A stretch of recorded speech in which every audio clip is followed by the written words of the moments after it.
Šiandien tikrai yra labai svarbu kiekvienam studentui atėjimas į darbo rinką, tai ką mes ir duodame pažinti tuos savo studijų lauke esančias darbo vietas.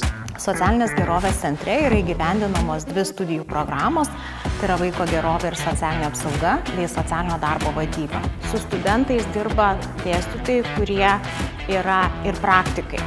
Tai yra visi mūsų dėstytojai yra dirbantys socialinio darbo lauke, studentai įgyja įvairių žinių apie socialinės grupės, su kuriom teks studentams dirbti, kaip socialiniams darbuotojams teikti pagalbą.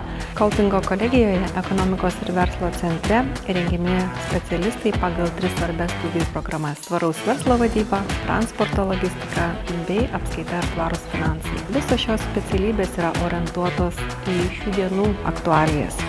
Centre dirba dėstytojai praktikai, o studentai turi galimybę atlikti praktiką mūsų socialinių partnerių įmonėse, kurios yra įsikūrusios Lietuvoje ir užsienyje. Prisijunk prie mūsų.